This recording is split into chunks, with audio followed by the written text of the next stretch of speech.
Hey guys, what's going on? Welcome back to Modern Mining. Not sure if you can hear that, but I came down this morning and I realized that my wattage was below the 4700, 4600 that it normally is, which normally means that a GPU or something has crashed. But listen to this noise. And I'm not sure if you can see on that power supply. That breakout board is like glitching out and stopping and starting power to these cards. You can kind of see it flickering on the cards themselves. So we need to fix that. I'm gonna go ahead and turn this rig off. So there's the power supply right now. That noise is coming out of there. Let's turn this off. So let me discuss some history on this issue, because you'll notice this power supply is actually pulled out a little bit. This is not the first time that has happened.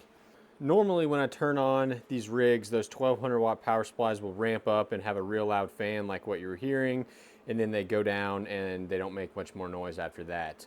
But that one is obviously like cutting on and off and making that loud noise. So yesterday actually, my wife was like, hey, I'm hearing something weird from the basement. And sometimes that does turn on if like a rig crashes and turns on automatically. But in this case, it was just doing that over and over again. So yesterday, I actually replaced the PSU itself, and that actually fixed the problem for, I guess, about a day, maybe 14, 15 hours, and now it's obviously happening again. So unfortunately, it looks like we need to probably replace the breakout board, and as you can see, a bit of a rat's nest down there, so that's going to be kind of annoying. What else I want to do in this video? I figured out today that one of my AL0s is not mining. And it's been down for like 5 days and I didn't know. I guess that's one of the downsides of K1 Pool. I don't know if they have like alerts if your rigs go down. So I need to figure out what's going on with that ASIC. Let's go take a look at that one real quick. Sneak peek before we do that. I've got a Zealous node syncing right here. And later today, I will hopefully be doing a how to mine to your own Zealous node solo mining video. That should be pretty interesting. So let's go check out that ASIC.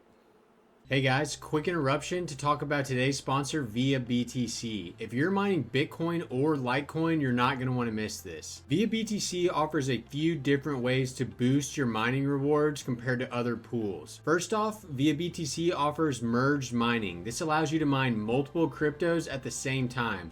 For example, when mining Litecoin, you will automatically be mining Dogecoin, Bells, Pepe, Junkcoin, and Lucky Coin at the same time. Merged mining is also available on Bitcoin. The second way to earn extra income with Via BTC is pool referrals. Refer anyone and you can get 10 to 20% of their mining fees. Via BTC also has an insanely competitive 2-hour payout schedule. So if you aren't already, definitely check out Via BTC and see if you can increase your mining rewards today. I'll leave a link down below and let's get back to the video.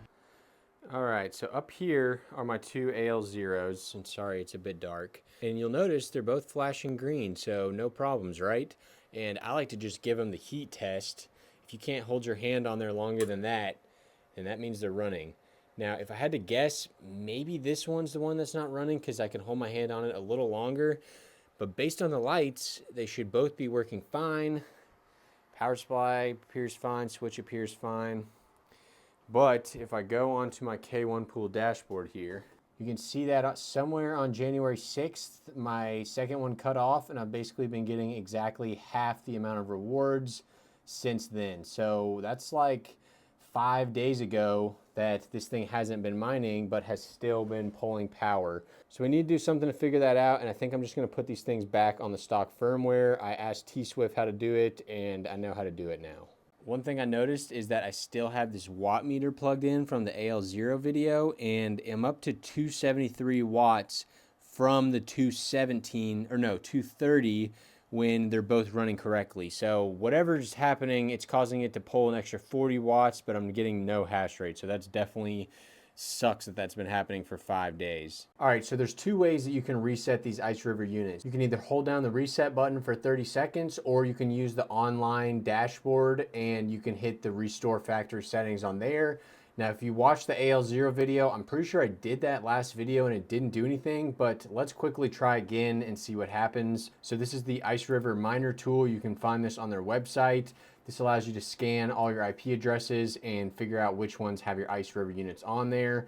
I should show up with 4 units on here, which I do, which is again weird why one of those is not mining. And I really hope it's just an overclocking firmware issue, because otherwise it may be some sort of issue is going on with that unit. So now is the hard part of trying to figure out which one of these is actually... Hold on a second here, I might know what's going on. So if I pull up this one right here, well, I figured out what's going on already.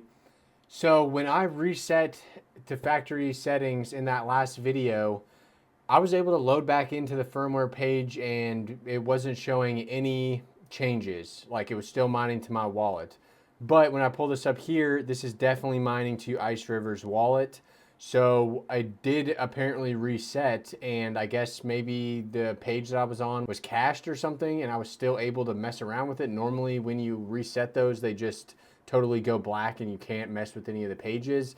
But obviously that actually did work. So now my issue is, I guess I can't get onto this IP address for some reason to actually put in my address. So Ice River, hope you appreciate the free hash rate for the last 5 days. But that's good news, that at least means my miner is not dead. I'm gonna try to hit this site on my laptop real quick and see if that can get to it. All right, well, I came back from the laptop and it just decided to work all of a sudden. I was about to have to maybe just try to hold the button down again, but that's good. Okay, so this looks like it has been reverted.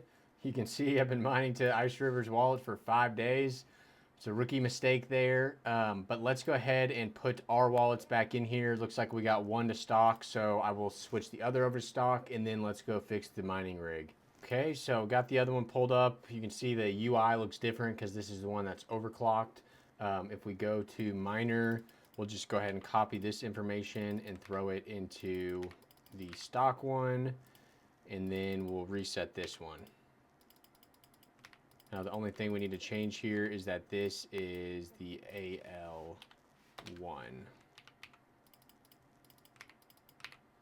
Okay, we'll hit save. It's going to finally start mining to our own wallet, which that'll be nice. And that is also unfortunate because all the AL3s are starting to get turned on. So those were some of the last few days of decent yield before it comes crashing down to a much lower level. So for on this one, we're just going to go here to restore factory settings. Okay. And wait a little bit this time and flip this one over. So I'll see you guys when they're back up and running. All right, there we go, guys. At the top of the worker list, you can see AL01 and AL02. They have both appeared and are mining fine. And our wattage is back at 237, which still seems kind of high because these things should be like 100 watts each. So I am going to unplug that wobble plug and just make sure that's not contributing extra wattage. And then if it's not, then we'll leave that as is and move downstairs. All right, wobble plug removed. We are at 232, so good to know. This thing uses maybe 4 watts to run, which is honestly insignificant. But that's a bit unfortunate because when these things were overclocked, I was pulling 232 and I was really hoping they would drop back down to 200, but they're not. And maybe that's because of inefficiencies in the power supply. I don't know if these DROK power supplies are platinum rated or what, but again, 30 watts is pretty insignificant. So at least these are both mining to my wallet. Let's go fix the mining rig since it's been off for too long now at this point. Well, this is pretty cool. It looks like I'm actually synced up with the Zealous blockchain now. You can see my topo height or block number is the same as the entire chain. So technically, I believe this is ready now for me to start solo mining to it. So that video will be one you guys see in the future. Now we need a breakout board. So I just purchased a few more because I've been having a lot of both power supplies and breakout boards going bad. So hopefully these work good. Now let's start unplugging all these damn cables and getting this new board installed. Luckily, this one that's having the issues only has 3 cards on it, but I don't know if that's going to make it any easier to start replacing these cables because a lot of stuff is zip tied together. I've also got to take the Molex cable out that's chaining the two power supplies together and plug that into my new one. But it looks like I've only got, I don't know, maybe 9 cables plugged in there. So let me cut these zip ties and then should be able to just reach in there and start unplugging. Now hopefully this just starts working fine once we get this swapped out, but when you move around this many cords and stuff, you never truly know. I think I'm just gonna go ahead and unplug the breakout board so I can more easily get to it. There we go. So let's remember how many we unplug so I don't miss any when I'm plugging them back in. So that's 2, 3, chain cable. These chain cables have a little retention feature on them. It makes them pretty hard to unplug. All right, there she is. I mean, nothing looks burnt or damaged or anything, but I don't know. I've been having, it never seemed like I had a lot of issues with server power supplies, but just lately it seems like I've been throwing out a lot of breakout boards and a lot of the power supplies themselves. Now let me know if you guys have had the same experience at all. I've been getting most of these from Parallel Miner, so I'm not sure what's going on.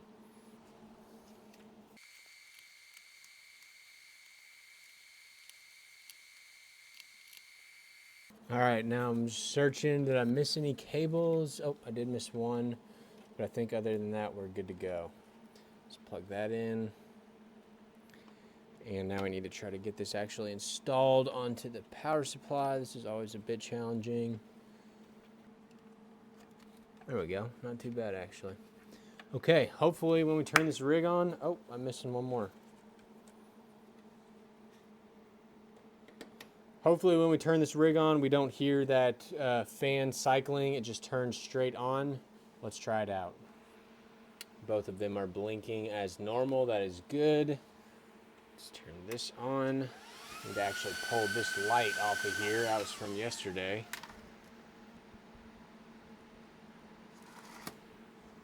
Okay, so far so good. Definitely not making the pulsing noise. So I had thrown away that power supply yesterday, but this one is actually good, and it is the breakout board that needs to be thrown away. We'll take this, and you are going to the trash. And let's make sure everything pops back up, but if it does, then we should be good to go.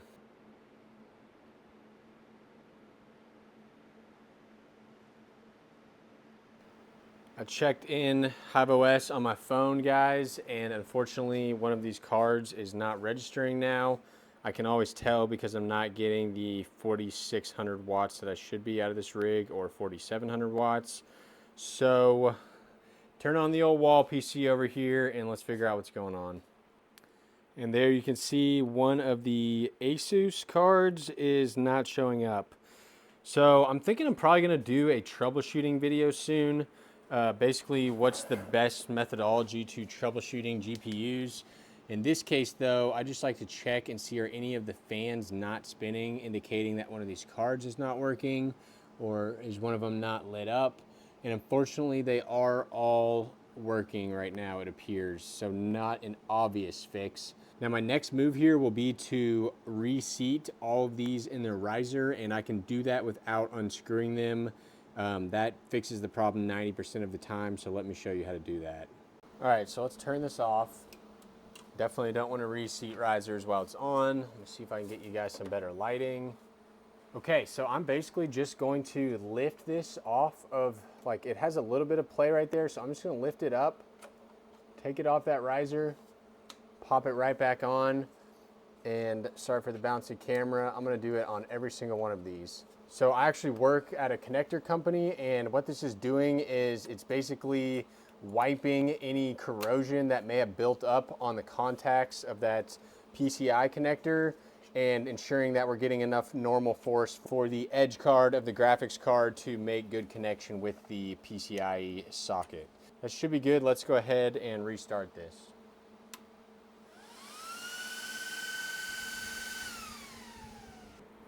Hey, you guys wanted to see what it's like to run a GPU farm? It's just like this, basically sitting crisscross in a dirty little garage floor.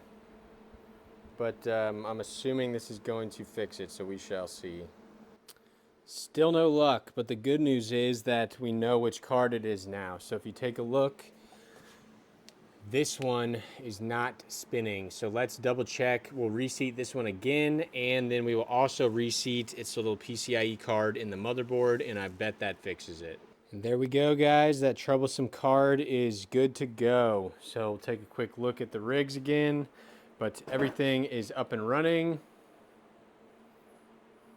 And there you have it, a day in the life of a GPU miner. Let me tell you, not every day is like that. Normal days, you don't touch anything, and sometimes you can go weeks without having to touch anything.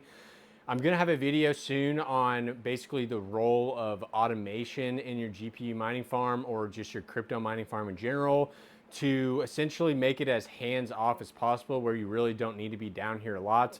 I know when I'm building rigs for people, a lot of the questions they have is, how much of this do I really need to understand? Like, how good do I need to be with computers? And for the average day, really, you can set it up and it's good to go. But for days like today, you do need to be able to troubleshoot and have an idea of kind of what's going on in hiveos, what the common issues are. So I am gonna have a video soon that covers basically basic rig troubleshooting from setup to basically issues like I had today where things just stop working. Being a quality engineer, I have a pretty good idea of how to diagnose root cause and then figure out what actions you need to do to fix it. So hope you guys enjoyed. If you want to see how I basically doubled my mining farm profits in December, check out this video on the way out. And as always, thanks for watching.